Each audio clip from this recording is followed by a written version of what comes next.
I walked home alone last night and narrowly made it out alive. Before I get the kind of lecture I'd expect from my father, I know that it's a risky move to walk home alone at night. I know, especially as a young woman, that it's unsafe, that anything could happen, okay? I know. That being said, I come from a remarkably safe area, the kind of place where people don't shoot up in bed worried because they can't remember if they locked their doors.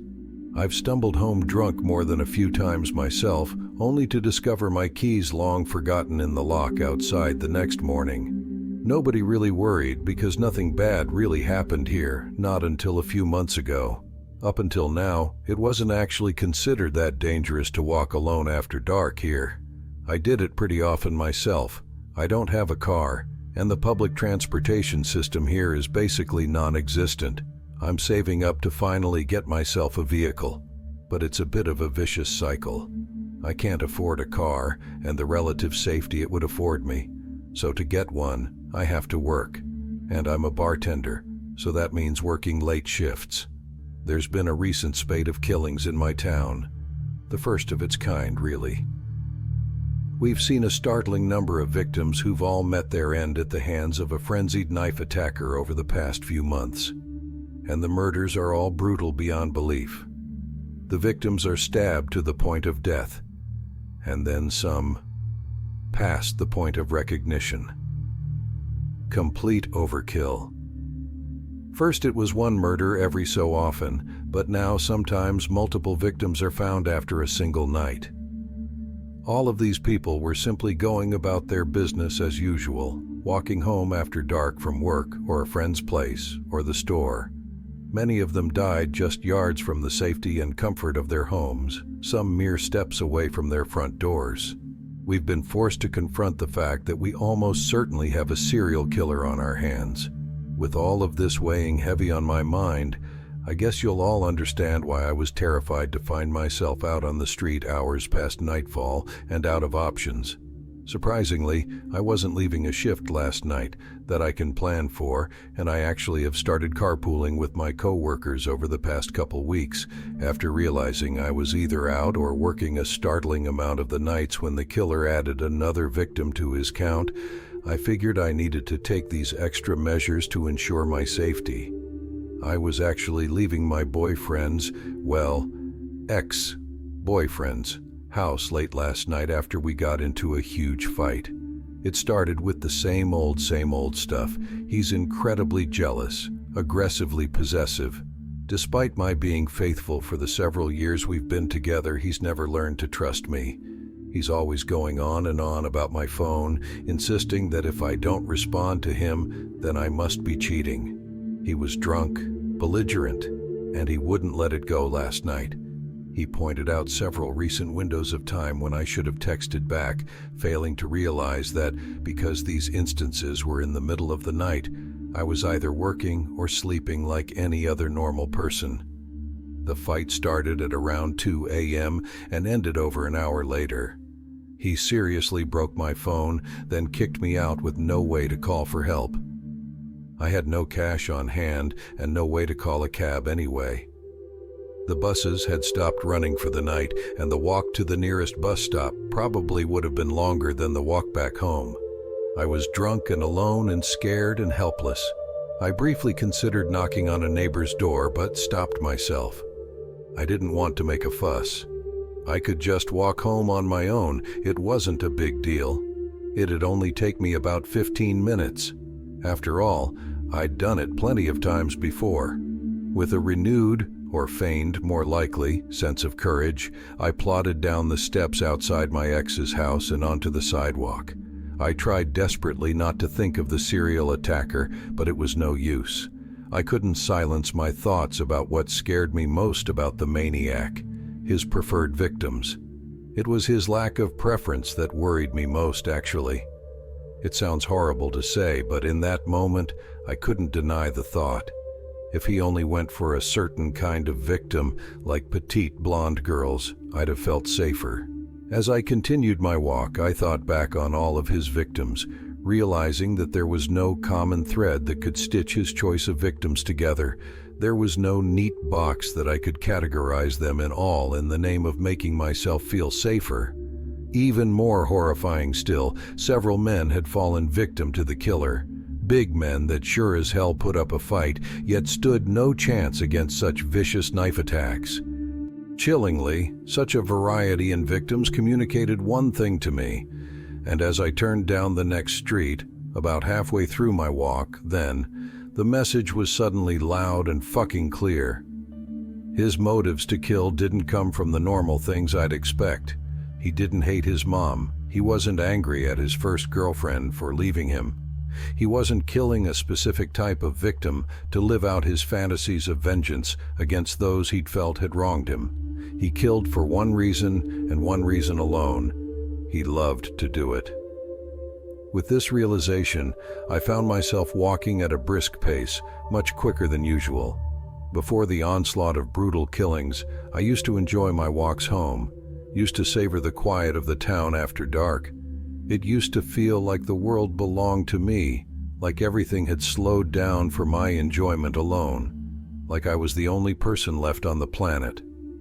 Last night, it was different, a slight difference, but one that made a monumental impact. In my mind, I wasn't the only person anymore.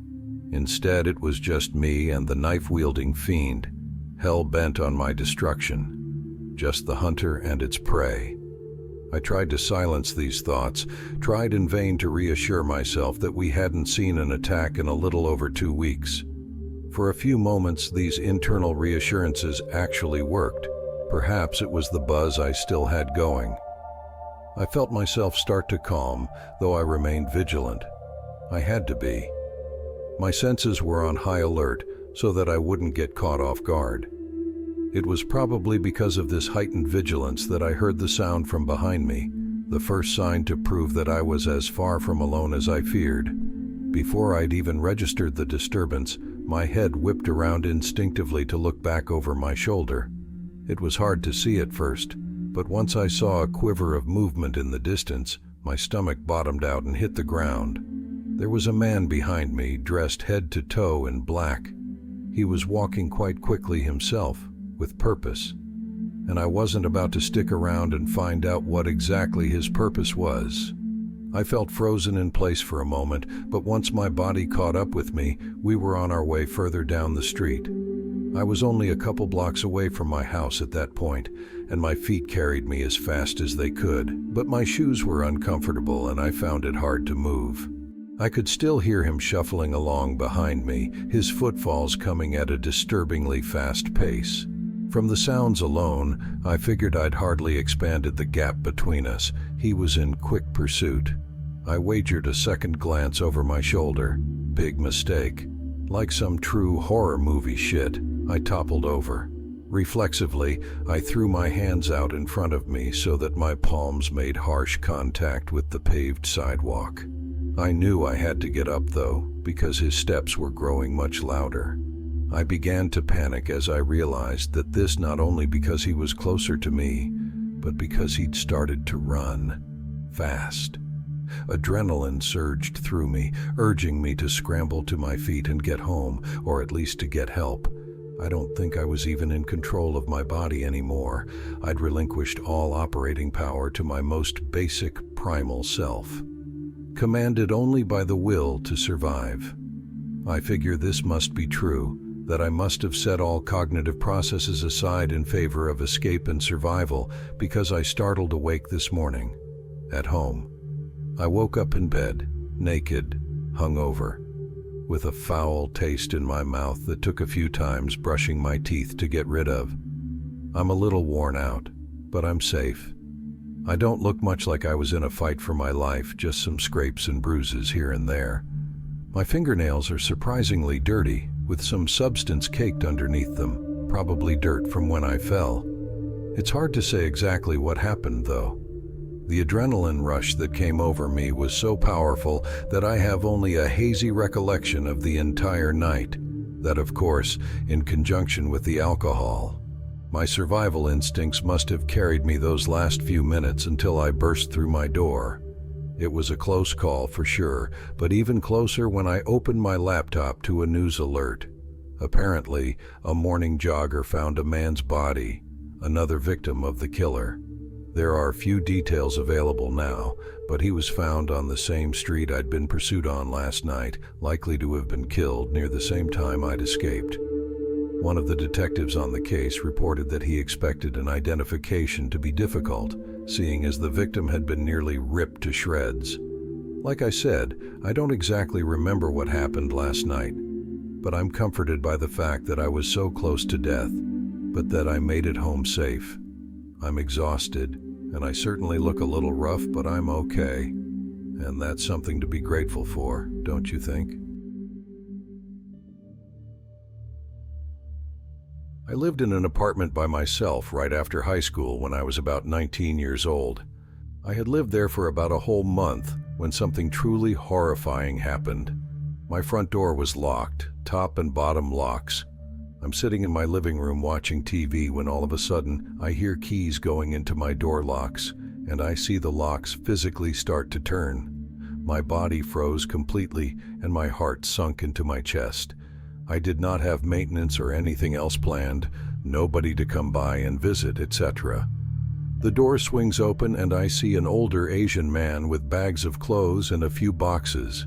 He immediately started screaming at me in a language I did not understand. He began repeatedly hitting me and he drugged me out of the apartment. He had me in a chokehold and finally my upstairs neighbor came down and pulled him off me. We called the police and long story short, by some bizarre mistake at the leasing office, they gave this man a key to my apartment and told him it was his. He purchased it before moving here and had only seen pictures of an empty unit. He assumed I was some sort of squatter in his unit. I was young and poor. I had a TV, a chair, and an inflatable mattress. I had almost no possessions at all, so I could see how he might have thought that I was there illegally. He was actually meant to get Unit 54 empty when I was in 56, right next door. I was able to press charges on the man and also sued the apartment complex for them, allowing a stranger to have a key to my door, which ended violently. He did not move in next door after the incident, and I actually stayed there an entire year rent-free. Was able to save some money and bought everything I needed as an adult. I also bought a pistol for my own protection shortly after. My grandmother used to say, "There are good spirits and bad spirits." Guess which one I met? Do you know those crosses you sometimes see on the side of the road? The ones placed where someone tragically lost their life? There's one like that on my way home. A simple wooden cross nestled between two spiky cypress bushes with 3 old yellowed grave candles in front of it. Every time I drive past that cross, I know I'm almost home. After the cross, it's 800 meters straight ahead, then a bridge, and right after that, the exit I need to take. Even though there's undoubtedly a tragic story behind that memorial, the cross has become a positive symbol for me. Seeing it meant I'd be home in 15 minutes, back with my wife and our little daughter. It always made me happy, but at the same time I felt guilty. It seemed disrespectful. Somewhere nearby, a grieving family had lost a son, a daughter, a mother, or a father. One day there was an accident on that stretch of road, and I got stuck in traffic. By sheer coincidence, my car came to a stop right in front of the cross. For the first time, I could read the name on it, Finn Lebowski. That night, I couldn't sleep. After changing our daughter's diaper and rocking her back to sleep, I sat down at my laptop and searched for the name I'd read on the cross. Finn was my age when he died on that road. According to a newspaper article, he was on his way home to his pregnant wife when a car coming from the opposite direction veered off the road and hit Finn's car head-on. His car flipped over and crashed into a massive old oak tree. The photo in the paper sent chills down my spine, a red compact car wrapped around the tree like a tight scarf. Finn died at the scene. The driver of the other car survived, and the police later found out he had a blood alcohol level of 1.9. In another article, I learned the driver was charged but ultimately acquitted. He had enough money to hire an expensive lawyer who found a procedural error and got his client off the hook. Finn's story stuck with me for days. I couldn't stop thinking about his unborn child growing up without a father, all because some rich jerk decided to get behind the wheel while drunk. Then autumn came, bringing heavy storms with it. A series of small events led to a chain reaction that ended with me staring death in the face, literally. That day, I had to work late. Exhausted, with heavy eyelids, I sat in my car after work, listening to the metallic sound of rain pounding on the roof. And truthfully, I had every reason to be happy that day. That morning, my wife had surprised me with wonderful news. She was pregnant with our second child. Based on how she felt, she was convinced it was a boy this time. And then it happened. Just after a curve, near Finn's Cross, a figure suddenly appeared in the middle of the road. A man, wildly waving his arms. In the darkness, I could see his outline clearly, the way the rain bounced off him and how his face reflected in my headlights.